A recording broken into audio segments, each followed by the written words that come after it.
कितनी हैरानी की बात है कि एक तरफ तो कुछ लोग ऐसे हैं जिन्हें कुछ भी खाने के लिए 1000 बार सोचना पड़ता है, जबकि इसके अपोजिट कुछ लोग ऐसे होते हैं जो कुछ भी खाते हैं उनके बॉडी पे लगता ही नहीं है। तो आज हम जानेंगे इस वीडियो में इसके पीछे की साइंस के बारे में कि एग्जैक्टली ऐसा क्यों होता है, किस रीजंस के कारण उनका वेट इंक्रीज नहीं होता। तो बने रहिए मेरे साथ एंड तक।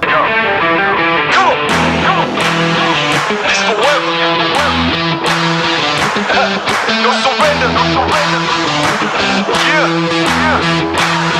You know that this right here forever. अगर वेट बढ़ाना हो तो वेट कैसे बढ़ेगा? कैलोरी इनटेक ज़्यादा होनी चाहिए, एक्टिविटी कम होनी चाहिए तो वेट बढ़ जाएगा।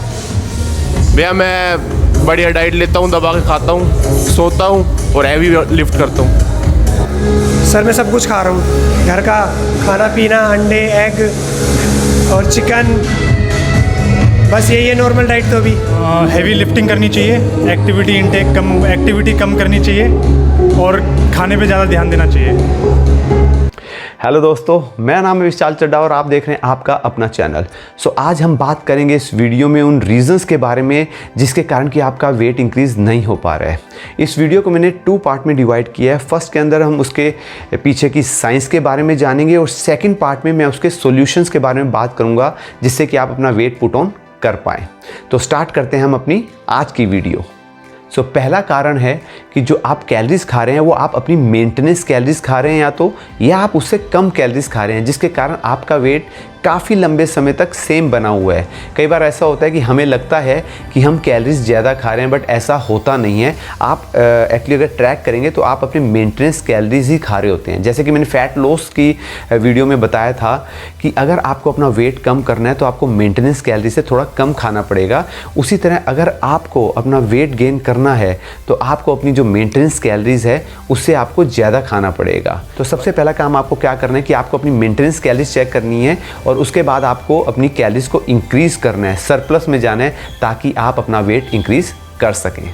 सेकंड जो रीज़न है जिसके कारण आपका वेट इंक्रीज़ नहीं होता वो है आपके एक्टिविटी लेवल का हाई होना। एक्टिविटी लेवल से मेरा मतलब खाली आपका जो टाइम आप जिम में स्पेंड कर रहे हैं, वर्कआउट टाइम स्पेंड कर रहे हैं, उससे नहीं है। आपके पूरे दिन में आप कैसा टाइम स्पेंड कर रहे हैं उससे है।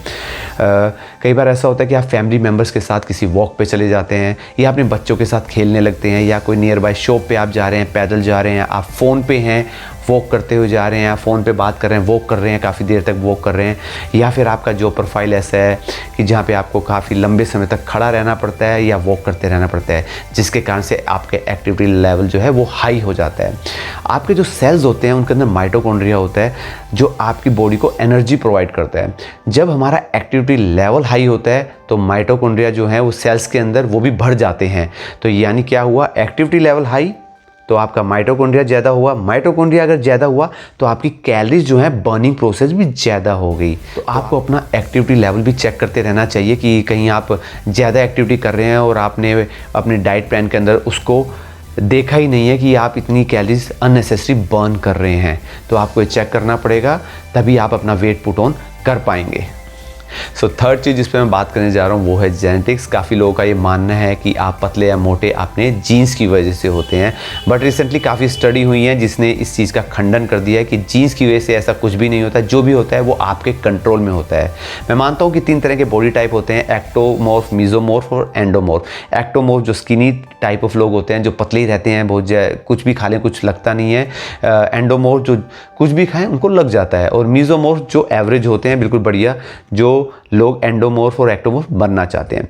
तो आपको मैं बता दूं कि अपनी लाइफ के अंदर जब भी आप कुछ चेंज करना सोचते हैं, आप ठान लेते हैं बनने की, तो आप ये जो तीनों बॉडी टाइप हैं वो कर सकते हैं, चेंज कर सकते हैं। ऐसा ज़रूरी नहीं है कि आप पूरी लाइफ ही जीन्स की वजह से वैसे रहने वाले हैं, बिल्कुल नहीं। ये सब चीज़ जो डिपेंड करती है वो आपके ऊपर। रिसेंटली स्टडी मैं आपसे शेयर कर रहा हूँ, इसके अंदर जो है पूरा क्लियर कट बताया गया था। काफ़ी लोगों पर रिसर्च हुई थी, उसमें देखा गया था कि जो पतले लोग हैं उनके अंदर मोटे होने की जीन्स नहीं है, लेकिन उनके अंदर ऐसी कोई जीन्स नहीं है जो ये बता रही है कि वो हमेशा से पतले रहेंगे। तो हर चीज़ जीन्स पे निर्भर नहीं करती, सारी चीज़ें डिपेंड करती हैं आपके माइंडसेट के ऊपर। अगर आपने ठान लिया है कि आप ये कर सकते हैं तो कोई भी उसको नहीं रोक सकता। सारी चीज़ डिपेंड करेगी आपके ऊपर, आपके हार्ड वर्क के ऊपर, आपके डिसिप्लिन के ऊपर, आपकी कंसिस्टेंसी के ऊपर। फोर्थ चीज़ जिससे मैं बात करने जा रहा हूँ वो मुझे नहीं लगता किसी ने आज तक बात करी भी होगी। यस, वो है आपके डाइजेस्टिव ट्रैक से रिलेटेड बात है।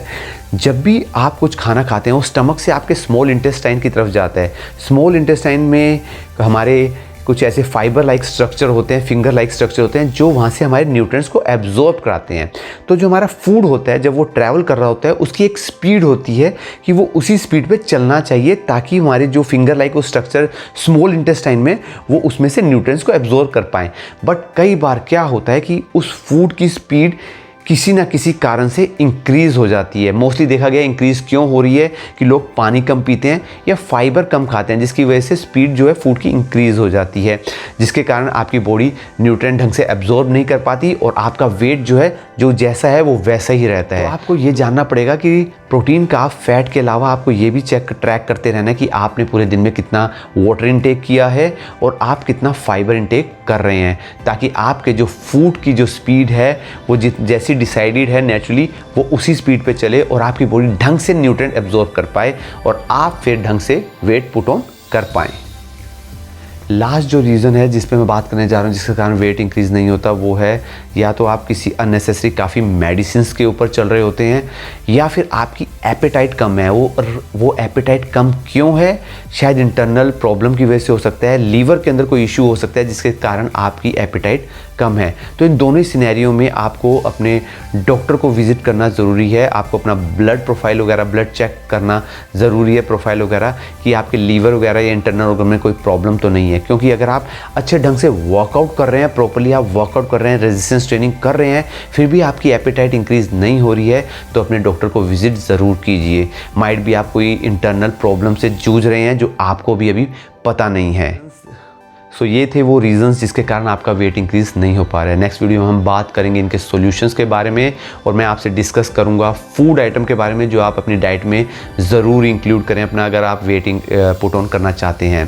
क्योंकि कई बार देखा गया है कि कई लोग कैलोरी सरप्लस करने के चक्कर में काफ़ी शुगर वाली चीज़ ऐड कर लेते हैं जिसके कारण वो डायबिटीज़ 2 के शिकार हो जाते हैं।